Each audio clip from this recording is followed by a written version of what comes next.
balik lagi di Ngobrol Bareng Anak Civic. Sebelumnya, saya Cika Wada Nurrahma sebagai host 1 dan rekan saya Rizka Rasulullah Brunisa yang akan membersamai kalian mungkin 10 menit ke depan. Oke, sebelumnya gimana nih kabar teman-teman semuanya hari ini? Semoga masih semangat ya menjalani kehidupan mahasiswa yang penuh dengan tugas, presentasi, dan revisi yang gak kelar-kelar. Bener banget, apalagi kalau udah dengar kata micro teaching tuh kepala pusing banget. Udah kayak tugasnya nggak selesai-selesai. Bener nggak Kak? Betul banget. Dan kalau dengar kata pelepan yang muncul kepala bukan cuma proyeknya aja, tapi sampai pameran hasil karyanya.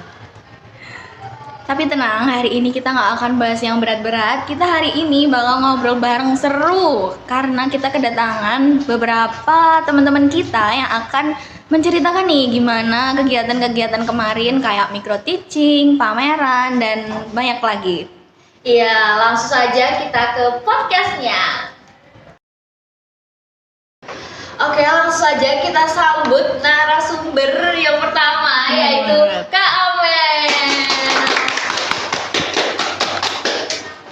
Oke, silakan duduk Kak Amel.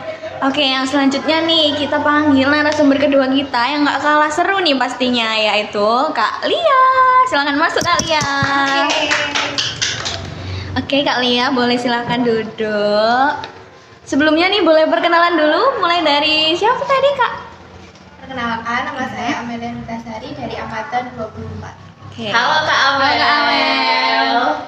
Oke, saya Margareta Lia Sumarni dari angkatan 24. Halo Kakak Giska dan Kak Cika. Halo. Oke, makasih banyak ya untuk udah datang di podcast kita. Ini boleh dong kita sharing-sharing sedikit tentang bagaimana sih kemarin udah ngelakuin micro teaching. Sebelumnya mulai dari siapa dulu nih? Kita mau mulai dari siapa dulu Kak Giska? Bebas, mau siapa dulu? Oke, kalian dulu boleh. Jadi, oke.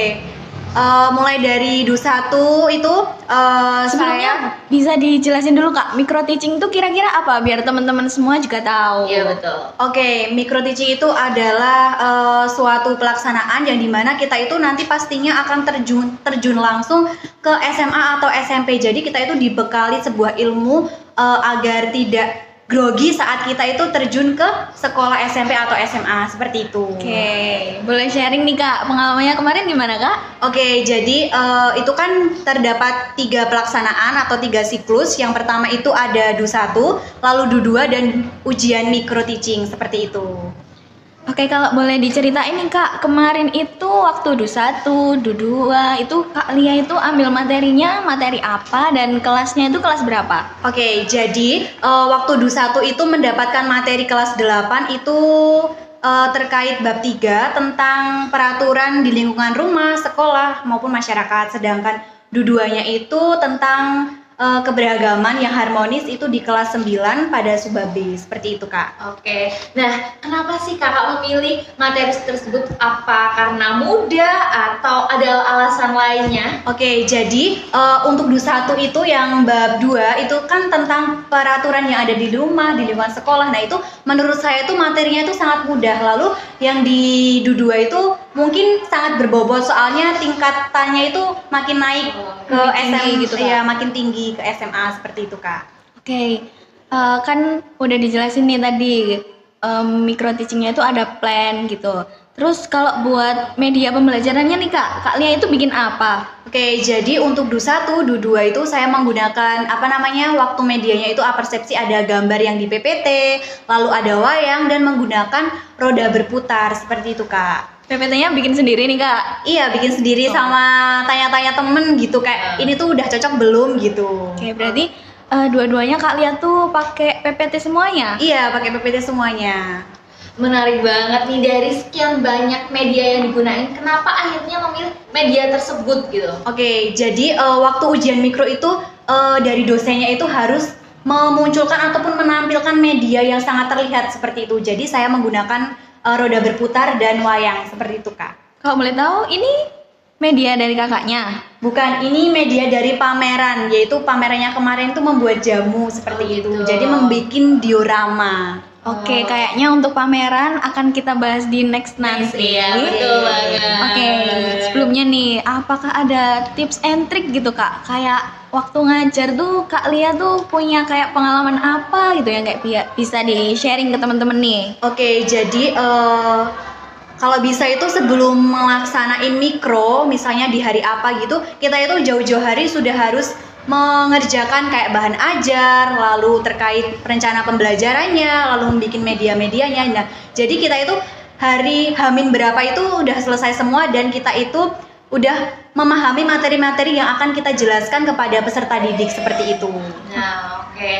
Kalau waktu pas mengajarnya gitu, waktu tampil micro teaching, apakah ada kendala gitu? Oke, kemarin itu di DU1 ada kendala Kak. Jadi proyektornya itu tidak bisa digunakan. Waduh. Jadi saya perasaannya tuh udah takut kalau Kacau misalnya iya kalau nggak terjadi sesuai dengan ekspektasi saya seperti itu.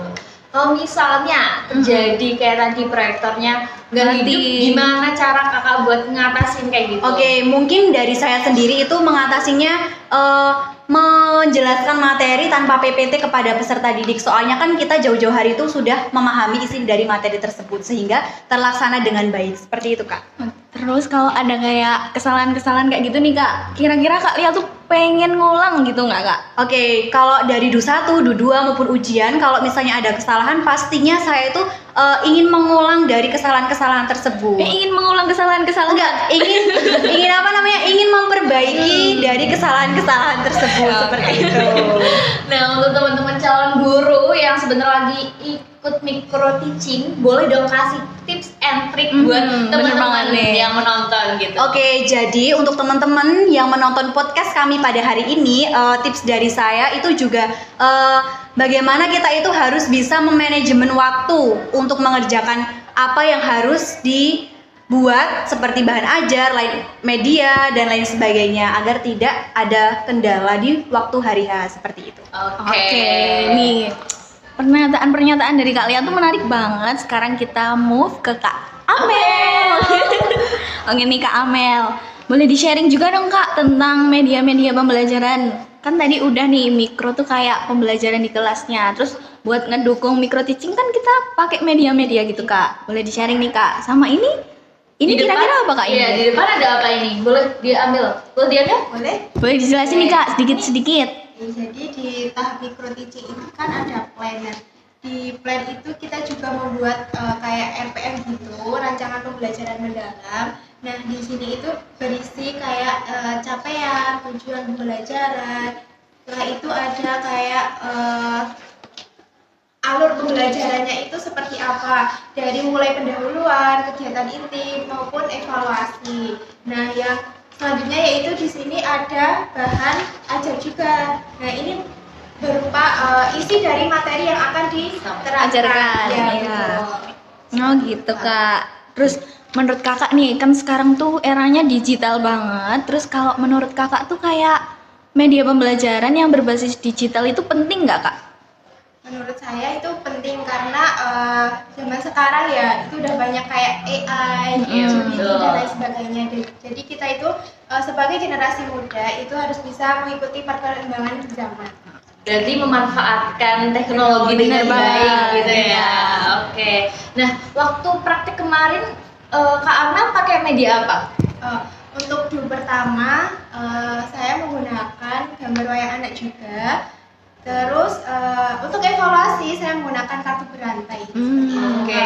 Kalau dulu kedua itu saya menggunakan video AI, saya juga buat sendiri.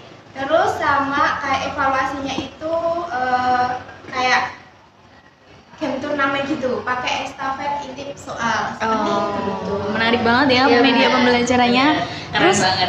kalau media-media pembelajarannya gitu, kalau misal kayak video AI, lalu wayang-wayang gitu, proses bikinnya tuh berapa lama Kak? Mungkin kalau video AI ini kan cuma nge-prompt gitu ya. Mungkin cuma setengah hari itu udah jadi seperti itu. Udah pro kayaknya Kak Amel. Udah pro banget nih kayaknya. Nah, kalau bagian tersulit ketika membuat media tuh bagian apa gitu? Bagian tersulit. Iya. Yang Kak Amel bikin nih medianya, apa gitu Kak yang paling susah gitu? Apa ya? Gak iya semua ya. Kamu semua ini. tadi kan ada roda berputar. Udah berputar. Iya. Tadi gimana sih pembuatannya gitu? Terus bahan-bahannya tuh apa kak? Itu tadi roda berputarnya itu bikinnya tuh dari infra. Nah, lalu untuk bulatannya yang roda berputar itu saya nge-from di AI, suruh bikinin langsung terkait materi. Nah, itu tuh ada bonus lalu tantangan seperti itu.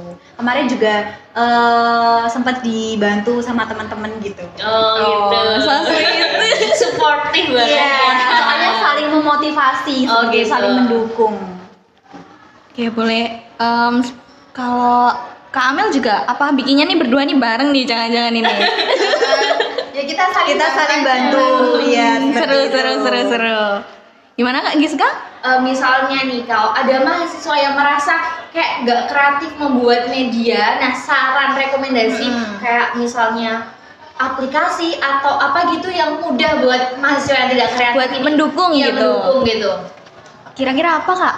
Aplikasi gitu. Mungkin kalau dari mahasiswa yang nggak kreatif bikin media, mungkin ya. Nah itu bisa menggunakan ChatGPT sih. Kalau dan juga tanya-tanya dengan temen kayak misalnya gambarnya tuh kurang menarik. Jadi tuh kayak kita tuh tanya tentang kayak ini tuh udah menarik belum. Nah nanti kalau belum tuh pastinya diajari oleh temannya tersebut kayak nge-from-nya mungkin kurang baik ataupun gimana seperti itu kak. Gitu. Oke, berarti kalau ini desainnya bikin sendiri nih Kak. Oh iya. Terus bikin sendiri. Terus habis itu kita pakai aplikasi tambahan atau kayak langsung jadi covernya kayak gitu Pakai Kak? PPT kak. Oh, Pakai PPT. PPT. Iya pakai PPT. Berarti ini gambarnya dari AI ya, gitu. from di AI lalu bikin layouting di itu PPT. Boleh jelasin nih Kak, seperti layouting itu. tuh yang mana Kak? Layouting tuh yang bagian ini. Nah, Oh, jadi jadi bagian yang ini, nah bagian ini soalnya kalau bisa itu yang warna depan itu warna yang Lebih lebih gelap. gelap, lalu yang di sini tuh warna yang lebih terang sehingga muncul lebih baik gitu, kayak bagus gitu layoutnya. Untuk Seperti fontnya itu. yang jelas gitu ya Kak Iya, ya? untuk fontnya itu juga yang jelas, lalu bisa dikasih logo apa namanya Kementerian Pendidikan, lalu sekolahnya ataupun logo-logo yang lain seperti itu. Oh gitu. Oke, jadi kayak PPT, AI itu penting ya Kak Iya, dipelajari penting karena sekali. sekarang tuh karena serba Eranya digital gitu. Iya. Oke, karena misalnya nih kayak merasa tidak percaya diri untuk menjadi guru, jika pernah mengalami itu bagaimana caranya? Nggak percaya diri gitu loh kalau tampil waktu oke. micro teaching. Mungkin itu kembali lagi ke pribadi sendiri-sendiri ya kak. Kita itu harus melatih diri kita untuk bagaimana tampil dengan baik, seperti itu harus belajar. Jadi itu kita itu tidak hanya menjelaskan secara materi yang ada di PPT, tetapi kita itu harus menjelaskan materi dengan kata-kata kita, kayak menyangkut pautkan dengan kehidupan sehari-hari seperti itu. Itu kembali ke diri sendiri. Berarti kita tuh sebagai calon guru kita kalau udah jadi guru tuh berarti harus kayak memahamkan siswanya gitu Kak. Iya, seperti itu. Oke, terus kira-kira karakter seorang guru yang menurut kakak udah oke banget tuh kayak apa Kak? Karakter yang oke. Iya, kayak harus kita kembangkan gitu. Inovatif gitu Iya, atau seperti itu. mau belajar terus gimana gitu ya misalnya. Iya, harus belajar. Rasa ingin tahunya Rasa tinggi ingin tahunya ya? tinggi, iya seperti itu. Oh gitu. Misalnya tadi kan Kak Lia dan Kak Amel waktu micro teaching itu kayak latihannya tuh misal di depan kaca. Atau gimana sih? Iya, di depan kaca. Kalau dari saya pribadi itu mungkin Ngajak teman. ngajak temennya gitu, kayak misalnya teman kosnya gitu kan ada toh. Nah, Oh. dia itu pura-pura jadi murid seperti Oh, itu. gitu. Ketawa Kayak nggak gitu. Kak itu temennya Kak? Ya sedikit-sedikit ketawa sih. Kayak Kak gitu. Amel juga gitu? Iya, sama juga kayak Mbak Lia ini Oh. juga latihan di depan kaca Ataupun iya, sama temennya mengajak gitu, temen ngajak buat, temen. mengoreksi misalnya Ada yang salah. iya, atau suaranya kurang keras seperti itu kak. Temennya suportif Kak? Kebetulan Iya, saling memotivasi. Oke. Soalnya kita juga saling gantian. Kebetulan sama-sama dari angkatan 24. Oh, sama-sama pendidikan juga, Iya, Kak? pendidikan. Jadi kita itu saling bantu satu sama lain seperti itu, Kak. Kan micro teaching itu berapa lama sih? Misalnya 1 jam atau berapa sih? Oke, Waktunya jadi gitu. untuk satu mahasiswa itu mendapatkan waktu 15 menit dalam satu pengajaran seperti itu. Berarti harus benar-benar Bisa efisien memanage- gitu ya, manajemen manajemen waktu, gitu ya. iya. Berarti juga tadi belajar di depan kaca, Kaca. juga belajar kayak memanajemen waktu Iya, gitu. seperti Misalnya itu. kayak persepsi berapa menit, lalu terus, kegiatan inti iya. berapa menit, dan penutup itu berapa menit. Tapi kalau untuk persiapannya gitu berapa lama kak? Kan kalau untuk pelaksanaan yang ngajar gitu kan 15 menit. Tapi kalau buat nyiapin kayak gitu kak? Mungkin dari dosen itu kan awalnya itu dikasih tahu kalau ada mata kuliah micro teaching. Nah, kita itu harus mempersiapkan plan-nya itu seperti apa. Nah, kalau dari saya nggak sampai 1 minggu sih ngerjain itu Oh, semua. keren banget. Oke, kayaknya kita ngobrol tentang micro teachingnya sampai sini dulu. Gimana nih kak? Apa ada yang pesan-pesan Iya, yang mau betul. disampaikan gitu? Oke, jadi untuk adik tingkat selanjutnya ataupun mahasiswa-mahasiswa lainnya, pesan dari saya harus bisa memanajemen waktu untuk membuat media, bahan ajar ataupun arahan-arahan dari dosen sehingga waktu micro teaching nanti tidak ada terkendala sesuatu hal yang tidak kita inginkan, seperti itu. Oke, sebelum kita benar-benar menutup podcast Sesi podcast kali ini, pertama, ya. oke, kami ingin mengucapkan terima Terima kasih kasih ya, kepada Kak sama-sama. Lia dan Kak Amel Iya, yang udah sama-sama, Kak. berbagi ceritanya seru Iya. banget sih ini. Oke, terima kasih Kak Iya, Lia dan Kak sama-sama, Amel. Kak. Kalau kita nanti mau ngobrol bareng boleh banget. Nanti setelah ini kita Oke. boleh sih ketemu lagi. Bincang-bincang lagi. Iya. Terima kasih Kak Lia dan Iya, Kak Amel. sama-sama.